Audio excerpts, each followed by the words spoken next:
negatively on the island's dive sector. As a dive destination, we have slipped from one of the top destinations to rank number 12. The diving sector generates millions of dollars annually for the local economy. That source of income will vanish altogether if the destruction of the coral reefs continues. The vital fishing industry too will be affected as the habitat and breeding grounds for fish are destroyed.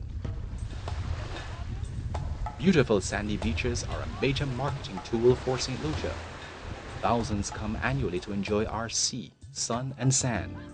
In addition, beaches have served as important recreational spots and areas for St. Lucians.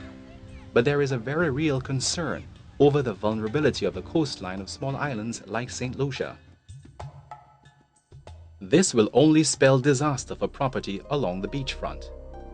Experience has shown that sea surges and giant waves cause major damage to buildings and structures located right on the beach.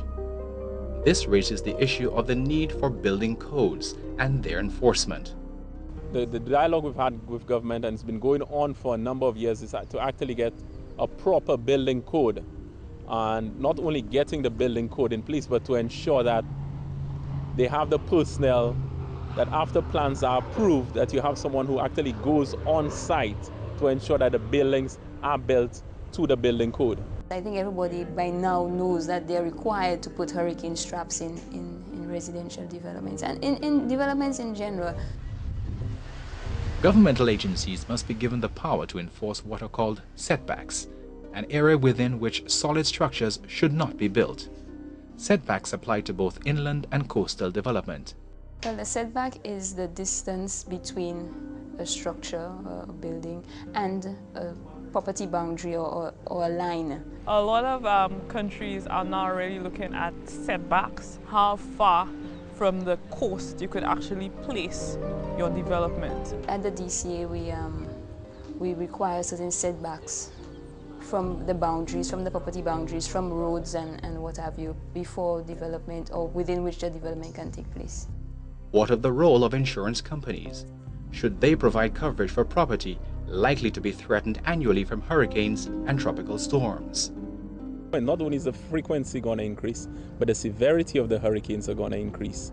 So of course, if we have more hurricanes and they're more severe, the impact, the financial impact on the industry will be significant. Some of the risk associated with climate change, for example, just the rising of the sea, is not covered by insurance. If you have sea swells as a result of hurricane, that is covered. For insurance purposes, the Caribbean is grouped with Florida and other parts of the United States. When a hurricane hits Florida, for example, even if the Caribbean islands have not been actually hit, the reinsurance rates for the entire region go up. So that means we're in a situation of double jeopardy. We get hit, we don't get hit, we still have to pay more. You see a lot of hotels going up on the beach. And reinsurers are now saying they don't want us to insure that, or they want the exposure in respect of beachfront properties very limited. For many years, we have been talking about zoning of lands and setbacks from the coast. What climate change does is make these even more urgent, because with sea level rise and storm surge and so on, they become a necessity.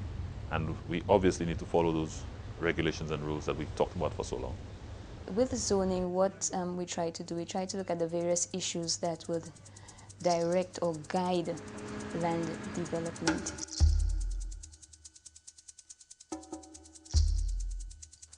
Ancillary, Soufrière, and Dennery have all had to relocate residents whose homes were destroyed by heavy seas. With climate change, it is expected that many more people will have to be moved, and that will come at a tremendous cost to government, especially as the majority of those persons have no home insurance. It is anticipated that island states like St. Lucia will experience more violent storms and hurricanes as a result of climate change. This must be of concern to NEMO, the National Emergency Management Organization. We have to be concerned because the projections from both ends of the spectrum spell dire consequences if we don't position ourselves to be prepared. Flooding is also another major cause for worry, especially in light of recent history in areas such as Ancillary and Castries. Major drainage works done recently involve the widening of waterways and the construction of taller bridges and a water detention pond.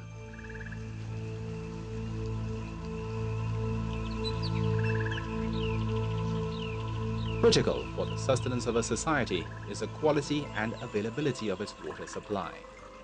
Water is needed for drinking and general maintenance of a household, for agriculture, and for industry. We are totally dependent on surface water, and we are just dependent on rainfall. If it doesn't rain, it really makes it very difficult for us to supply water. Scientific research strongly suggests water sources will be greatly affected by climate change, giving greater urgency to the protection of water resources. This calls for an inventory of all available water resources and a detailed management plan to deal with the projected impacts of climate change. There is also need for reforestation in response to the rapid deforestation taking place in some areas, particularly in watershed and water catchments. Greater attention must be paid to improving water storage and distribution infrastructure. Water is life, we say. As a result now, the water availability for human health protection and promotion is reduced.